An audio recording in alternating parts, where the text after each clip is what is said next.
Greetings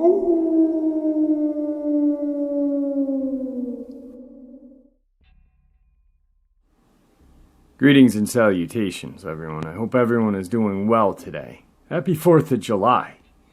Today I've got kind of a memorial or a tribute to Victor. When he came onto this channel, he shared a lot of information with us. And a lot of that information, we couldn't really get into because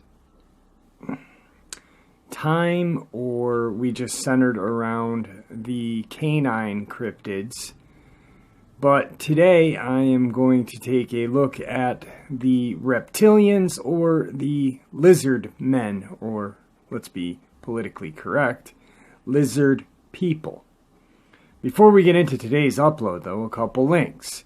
As you know, I rely on my Patreon, my PayPal, and my merch to help this channel to continue to grow and go. All those links are in the description below. I also have a second channel for creepypasta, fanfiction, and scary voice acting. Stories that, well, they really don't fit on this channel. Now, if that's anything you're into, follow that link and give those stories a listen. You may just like what you hear. Now I've taken enough of your time, guys. Let's get on with today's upload. Shall we? The first week of February is a beautiful time of year in the northern Sonoran Desert, east of Tucson, Arizona. Perfect conditions for extended mountain bike excursions into remote areas that feature stately saguaro cactus, large patches of rabbit ear and prickly pear cactus, and desert wildlife that includes javelina, red Mexican wolves, roadrunners, coyotes, and plenty of smaller animals that make full use of the mild temperatures. Another plus for this early springtime time period is that the desert's more deadly residents, such as many varieties of poisonous snake, Gila monster, and nasty bark scorpions, have yet to emerge from their winter hibernation. It was in this idyllic time period that 3 Tucson bicyclists decided to tackle the tough 17-mile-old Pueblo racecourse east of town the first week of February 2014. One of the cyclists, local Tucson business owner G. Johnson, described the scene. "It's a tough one. It's a 24-hour trek, so you better come prepared with more than enough food and water. There are times you just want to go back and wish you had never got there in the first place. But when you see what nature has to offer you here, well, those regrets dissipate rather quickly." The cyclists set out, and according to Johnson, when they had reached around the halfway point of the course, when they had a highly unexpected encounter that could have been part of the desert-tinged episode of The Twilight Zone. "We had been riding for about, maybe 9 hours, taking breaks every now and then. Then Michael says he needs to stop for a moment. We wait for him to finish when all of a sudden we see this long figure walking across the trail. He's maybe 6 feet tall, very, very skinny, and has an awkward gait, like a monkey or a man with a disease, almost robotic. The men were understandably startled and checked with each other if each of them were seeing what they were seeing. Then all I remember about Michael is him saying, 'What the hell is that?' or something like that. But he sounded far away. He probably used a different word instead of hell. Thing is, we had somehow walked a little towards the thing. Don't ask me why. Maybe to look at it better, not knowing what it was. The creature seemed out of place, even though it appeared to blend into the desert surroundings." Johnson continued his description of the encounter. "He stopped, and it made eye contact with me, and I could see him clearly. The eyes were kind of like a snake's, but black with a yellow stripe in the middle of the eye. It had red and green scales on its face and head. The red color was kind of like the same as the desert sand there, and it looked like it had sandy texture too. It didn't have a nose, only 2 holes on it. I couldn't see any ears or hair. The red mouth that looked like it had blood around it, but it didn't look like it was bleeding. It looked like a pattern and reminded me of a chameleon. But it looked like a person as well. Then it appeared to the witnesses that the creature rised up on its long arms with strange-looking claws that looked like a branch full of thorns, and it gestured at them. With a loud chattering sound was heard. The sound seemed to be the creature rapidly rattling its teeth. Then it scurried away in a way that reminded the witnesses of a lizard trying to hide. He looked like he was examining us, and then he ran into the desert. We thought about going back the same way we came, but we thought it didn't matter since we were in the middle of the track anyway. We were scared, to be honest. None of us had ever seen anything like it. It lasted only a few seconds, but felt longer than that, at least to me. So after we talked about it for a while, we decided to go on and finish the track. The men were rattled by their experience, and after talking about what to do, decided to continue on their way and finish the bike course. When you read these stories online or watch them on TV, well, you think, man, these people are crazy, on meds or something, or in need of attention. But this made me a believer. There has to be more of them out there. If there's one, there's got to be 2 at least, right? I know most people won't believe a word I said. That's the way I used to be, and I don't blame them at all, but they are out there.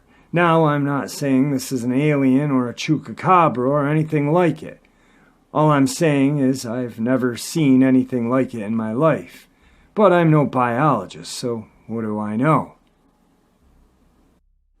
The history of lizard men sightings goes back many generations. Native American legends speak of this reptilian being inhabiting the earth when their ancestors roamed the western portion of what is now the United States. And there are quite a number of petroglyphs that have an uncanny resemblance to what look like upright bipedal lizards. On October 28, 1878, the Louisville Courier-Journal carried the interesting story about a scaly wild man of the woods that had been killed and was on display for public view. Of course, today, wild man generally refers to Bigfoot-type creatures, like the Minnesota Iceman that was briefly displayed in the 60s. But this 19th century version was described as being about 6 feet tall with large eyes and covered with scales. The strange being was viewed by hundreds of curious and somehow disappeared in history, never to be seen again. The California Lizard Man. Lizard Man reports of humanoid reptoids have been reported for generations in California. A fortune hunter in the 1940s claimed that he had stumbled on a labyrinth of an underground tunnel filled with gold under Los Angeles. He claimed that a race of lizard people were responsible for its construction. January 29th, 1934 article in Los Angeles Times, authored by Jean Basquiat, gave its readers a thrill when it first broke the story. Lizard People's Catacomb City. Engineers sink shaft under Fort Moore Hill to find a maze of tunnels and priceless treasures of legendary inhabitants. Busy L.A., although little realizing it in the hustle and bustle of modern existence, stands above a lost city of catacombs filled with treasure and imperishable records of the race of humans, further advanced intellectually than the highest type of present-day people. In the belief of G. Warren Shufield, geologist, mining engineer, who engaged in an attempt to wrest from the lost city deep in the earth below Fort Moore Hill the secrets of the lizard people of legendary fame in the medicine lodges of the Native Americans. So firmly does Shufield and his little staff of assistants believe that the maze of catacombs at priceless gold tablets are to be found beneath downtown L.A., that the engineer and his aides have already driven a 250-foot shaft into the ground. The mouth of the shaft beginning in the old Banning property of North Hill Street, overlooking Sunset Boulevard, Spring Street, and Northern Broadway. And so convinced is the engineer of the infallible of the radio X-ray perfected by him for detecting the presence of minerals and tunnels below the surface of the ground, an apparatus with which he says has been tracing patterns of the catacombs and vaults forming the lost city, that he plans to continue sending his shaft downward until he reaches a depth of 1,000 feet before discontinuing his operations. Shufelt learned of the legend of the lizard people after his radio X-ray had led him over an area extending from the public library on West 5th Street to the Southwest Museum on Museum Drive at the foot of Mount Washington. I knew I was over a pattern of tunnels, the engineer explained, and I had mapped out a course of tunnels, the position of large rooms scattered along the tunnel route, as well as a position of deposits of gold, but I couldn't understand the meaning of it. Then Shufelt was taken to Little Chief Greenleaf of the Medicine Lodge of the Hopi Indians in Arizona, whose English name is Al McLin. The Indian provided the engineer with a legend which, according to both men, dovetails exactly with what Shufelt says he had found. According to the legend as imparted to Shufelt by McCacklin, the radio X-ray has revealed the location of one of the 3 lost cities on the Pacific coast, the local one having been dug by the lizard people after the Great Catastrophe, which occurred about 5,000 years ago. This legendary catastrophe was in the form of a huge tongue of fire, which came up of the southwest, destroying all in its path. The path being several hundred miles wide, the city underground was dug as a means of escaping future fires. The lost city dug with powerful chemicals by the lizard people instead of pick and shovel was drained into the ocean, where its tunnels began according to the legend, the tide passing daily in and out of the lower tunnel portals and forcing air into the upper tunnels, providing ventilation, and cleansed and sanitized the lower tunnels, the legend states. Large rooms in the domes of the hill above the city of Labyrinths housed thousands of families in the manner of tall buildings, and imperishable food supplies of herb variety were stored in the catacombs to provide substance for the lizard folk for a great length of time as the next fire swept over the earth.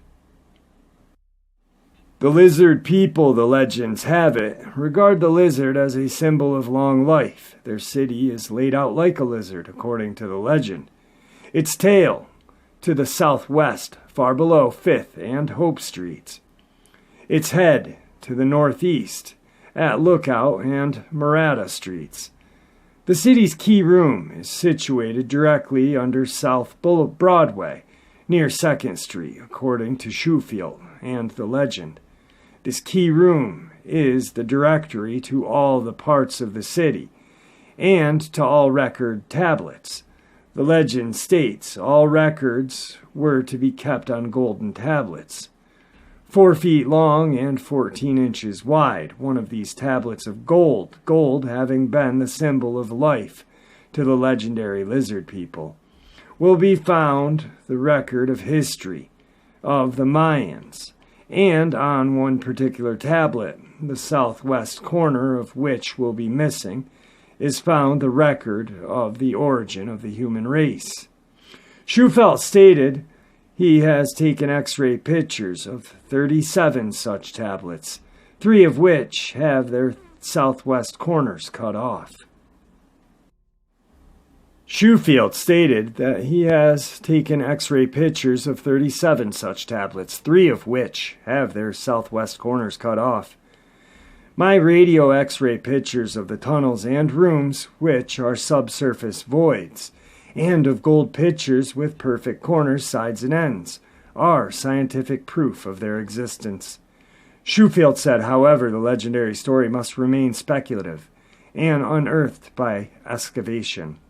The lizard people, according to Macklin, were of a much higher type of intellectual than modern human beings. The intellectual accomplishments of their 9-year-old children were equal to those of present-day college graduates, he states.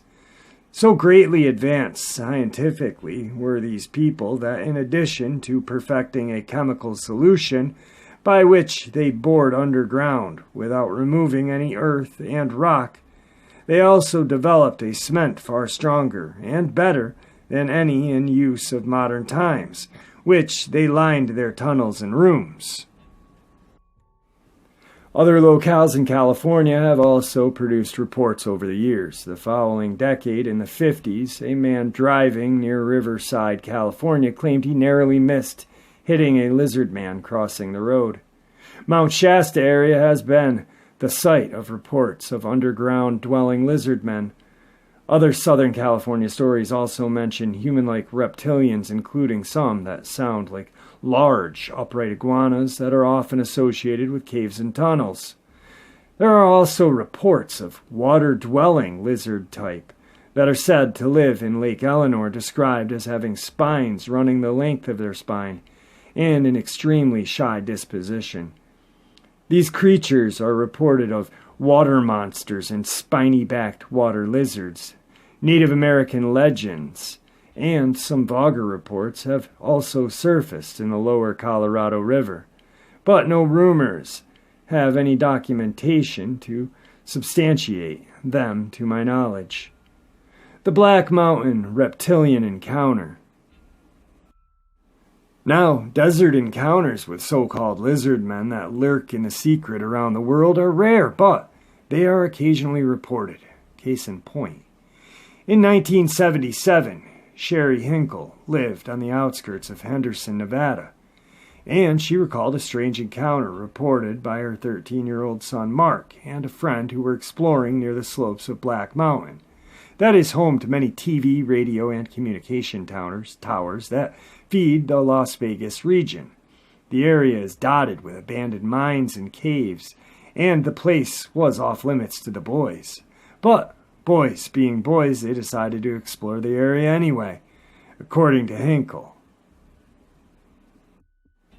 They hiked maybe the scant 1 mile across the desert and climbed the little hills in front of Black Mountain.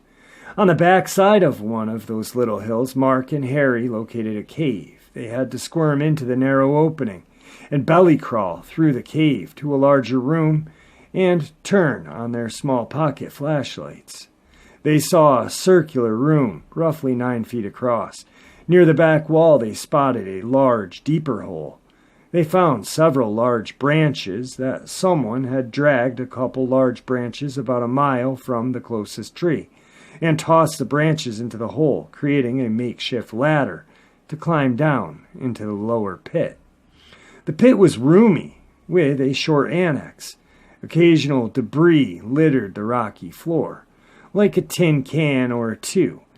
A battered teen magazine perched on a small outcrop of rock that served as a shelf. The boys explored the main cave, then turned their attention to the short tunnel or annex and heard the sounds of voices and maybe the distant humming of machines. Intrigued by the thought of them mining nearby, the boys went deeper into the tunnel. On the far end, they found a rusty metal door, and near the door a strange metal rod. The 1-foot rod was lightweight and resembled aluminum, with a cap on one end and a few strange engravings on the other side. Startled, the boys heard the sound of guttural, harsh voices talking, and a certain sound of approaching footsteps. The boys became frightened by the strange vocalizations and hightailed it to their makeshift ladder, and headed out toward the cave entrance on the upper level. As they exited, they heard what sounded like the metal door opening. its old metal screeching. They crawled out of the tunnel opening and ran away from the cave entrance. Thinking they were safe, they breathed a sigh of relief. Without warning, they heard a loud, threatening growl. Harry and Mark looked back at the cave entrance, and to their horrified eyes they watched as a very large greenish humanoid struggled to force his big body out of that narrow cave. The boys screamed and started running down the slope of the hill, running top speed. They didn't look back until they were near my yard. Now the two boys excitedly told Sherry of their encounter and produced the strange metal rod for her to examine. The rod was approximately 1.5 inches across, maybe a foot long, with a slight indentation at one end, and a plain gray cap on the other. I looked at the bizarre symbols engraved in the 3-inch section of the rod. It was just symbols of spirals, circles in different sizes, a few triangles, and a few unknown symbols. There were no levers or buttons, and the cap at the end didn't seem to move. The rod, with its professionally created symbols and smooth to the touch, I knew it was not a toy, but nothing I recognized. One would think that this would be the end of the encounter, but as it turns out, according to Hinkle, the lizard men wanted their rod back. After the excitement of the encounter, it was difficult to get Mark and her other 3 kids to bed. But after some convincing, they went to his bedroom to get the much-needed night's rest. Then the nightmarish events began. It must have been around 2 in the morning when Mark shook me, whispering harshly that someone was trying to get into his bedroom window. I hoped it was just a nightmare or his nerves were still on edge. Quietly, we slipped into his bedroom and listened to the sounds of scraping at the window's edge. He was not mistaken. In the light of the moon, I could make out a silhouette of head and shoulders of a man. I was alone with my 4 kids, no husband to protect us, so I grabbed my flashlight, suddenly tossing the curtains open to face this man. There was a glare from the flashlight on the window, but past the glare I could clearly see a large head with ridges on the top, other ridges on his cheekbones, and the glow of golden eyes. Mark and I stood still, unmoving. Both fear and shock kept us frozen. The lizard man didn't move either, his hand still poised in his attempt to pry the window open. His hand was large, with webbed, rough, gnarly-looking fingers with powerful claws. After a couple of minutes, not seconds, but long, agonized minutes, with our hearts pounding, I knew I had to do something. One hand still holding the flashlight beam on his face and my eyes still locked into those golden eyes, I fumbled around in the dark with my other hand, hoping to find something to use as a weapon if needed. He glanced at my hand, looked back into my eyes. He turned his head a little, as if he was asking a question. He slightly opened his lipless lips, displaying 4 of his pointed teeth, and suddenly he turned and ran off into the desert. As with the vast majority of stories that feature physical evidence and accounts too strange to be believed, the frightened mother of 4 decided that the rod must be returned to the cave. Later in the morning, we decided the reason the lizard man was breaking into the house was to reclaim the metal rod. Mark and I hiked back to the cave and placed the strange rod beside the cave entrance. Of course, my first question would be, did they take any photographs or video of the rod, or attempt to shave off any of the metal for later analysis? This article doesn't mention any attempts to document their seemingly unbelievable account, but does mention hearing of other sightings of weird humanoid types in the area. We're given no dates, names, or descriptions. The Lizard Man of Scape Ore Swamp.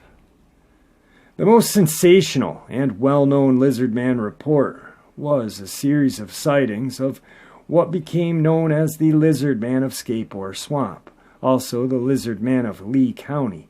This East Coast version is a reptilian humanoid, thought to inhabit areas of swampland in and around Lee County, South Carolina. Some speculate that the creature, also utilizes the sewers and abandoned tunnels in towns located near the swamp. The lizard man is generally described as being 7 feet tall, bipedal, and bulky, covered in dark hair and scaly lizard-like skin on its hands, feet, and face.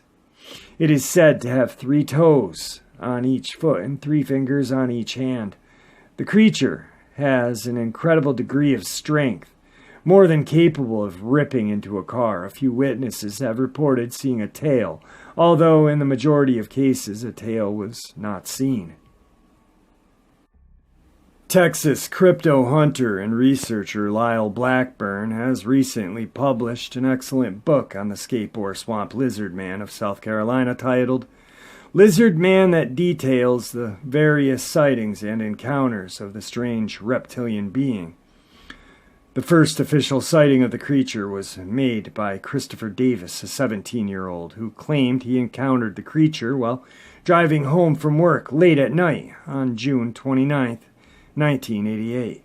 Davis had stopped on the road bordering Scape Ore Swamp in order to change a tire, and as he was finishing, he heard a thumping noise from behind him.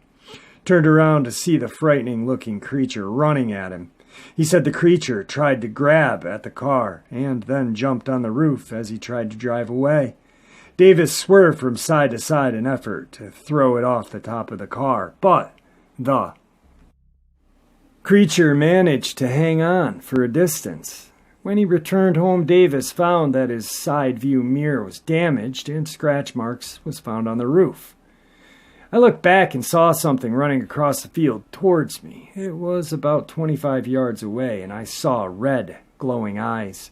I ran into the car, and as I locked it, the thing grabbed the door handle. I could see him from the neck down. The 3 big fingers, long black nails, and green rough skin. It was strong and angry. I looked in my mirror and saw a blur of green running. I could see his toes, and then he jumped on the roof of my car. I thought I heard a grunt, and then I could see his fingers through the side front windshield, where they curled around the roof. I sped up and swerved to shake the creature off. Davis went to the Lee County Sheriff's Office July 16, 1988, and filed a report with Sheriff Liston Truesdale after hearing of another similar encounter that had been reported. On the morning of July 14, 1988, deputies made their way to the residence of Tom and Mary Way, located in a small rural community known as Browntown on the outskirts of Bishopville, South Carolina. The couple showed the officers the vehicle they claimed had been mauled. The chrome molding had been torn away from around the fenders. The sidewall tires were scratched, the hood ornament was broken off, the antenna was bent, and upon closer inspection it appeared that parts of the molding had actually been chewed on, as if an animal had used its teeth to inflict the damage. The Ways pointed out the clumps of reddish-colored hair and muddy footprints that had been left all over the car. News of Sheriff Truesdale's visit spread around the neighborhood, and other locals came forward with their story. Truesdale told reporters later, "While we are looking over the situation, we learned that people in Browntown community had been seeing a strange creature about 7 feet tall with red eyes. Some of them described it as green, but some of them as brown. They thought it might be responsible for what happened to the car." Some other incidences. There were several additional reports of a large lizard-like creature in the months that followed the Davis sighting, and other incidences of unusual scratches and bite marks found on cars parked close to the swamp. Most of these are said to have occurred within 3-mile radius of Bishopville Swamp, which seemed to be the epicenter of the lizard man sighting and alleged activity. At the time, local law enforcement officials reacted to reports of the lizard man with a mixture of concern and skepticism, stating that a sufficient number of sightings had been made by reliable people for them to believe that something tangible was being seen, but also that it was more likely to be a bear than a lizard man.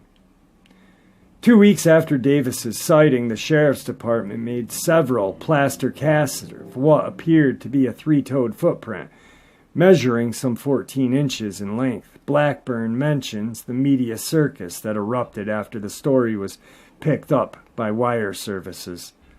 The Lizard Man stories enthralled the public, who reacted with a mix of skepticism, fascination, and curiosity.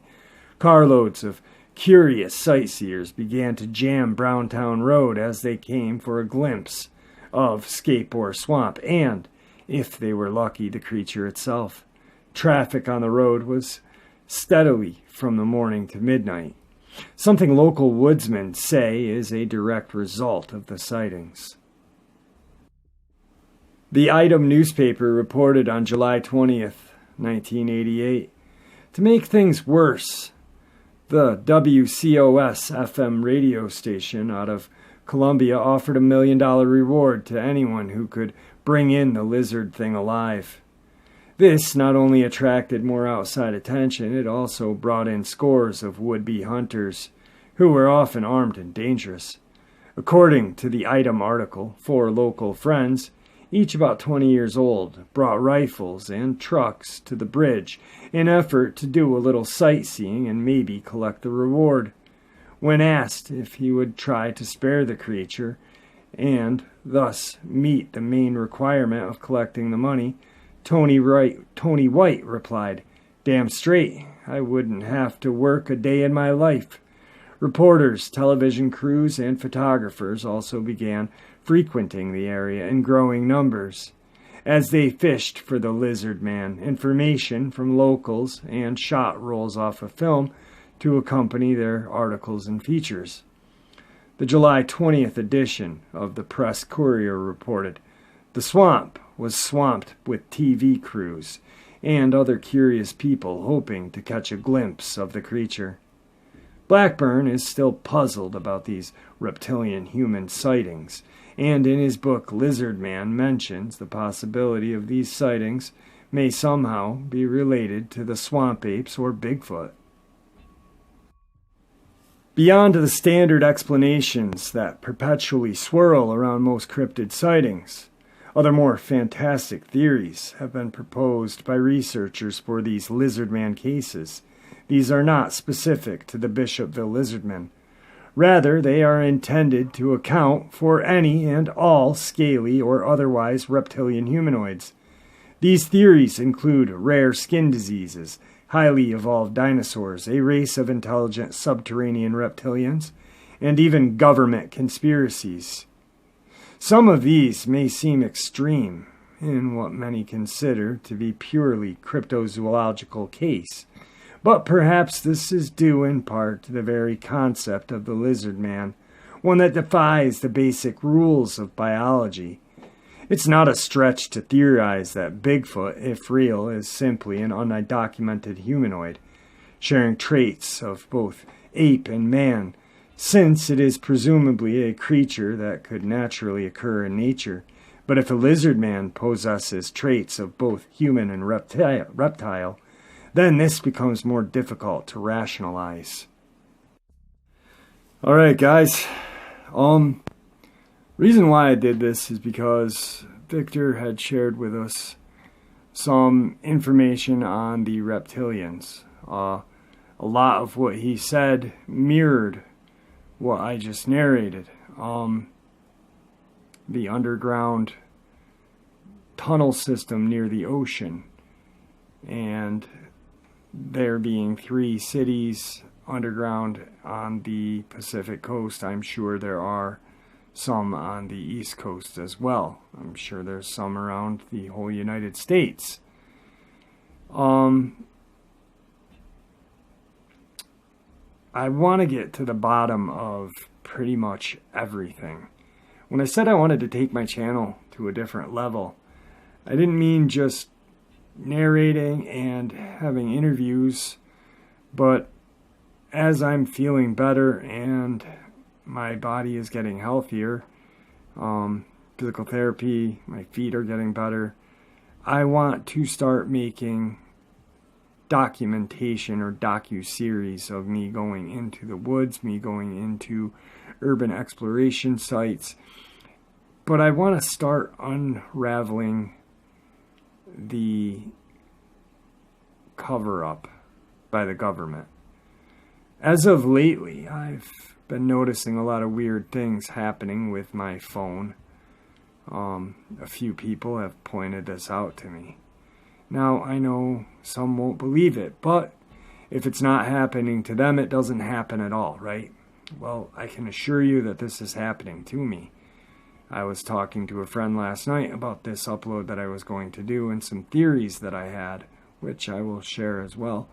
But then I heard my voice echoing. Then I heard my voice echoing, just like that.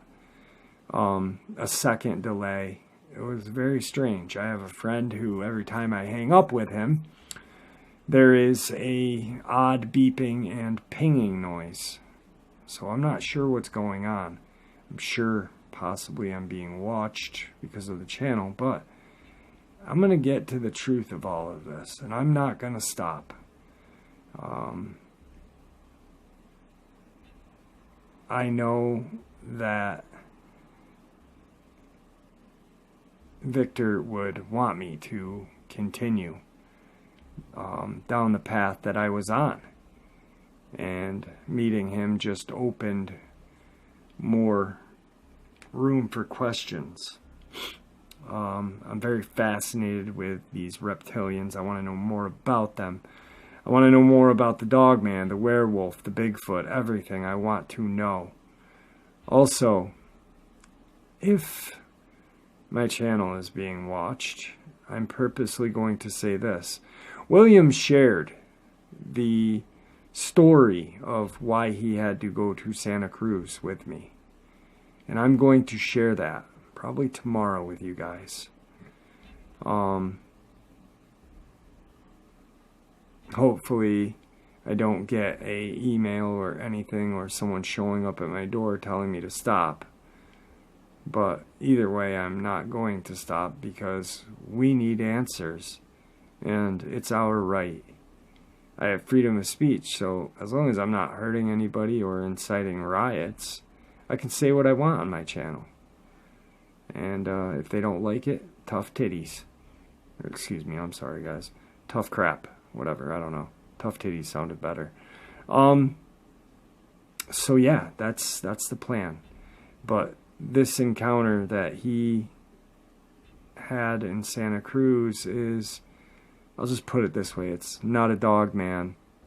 Could possibly be one of these reptilian things that I was just talking about. Have a good night, guys. Happy 4th of July.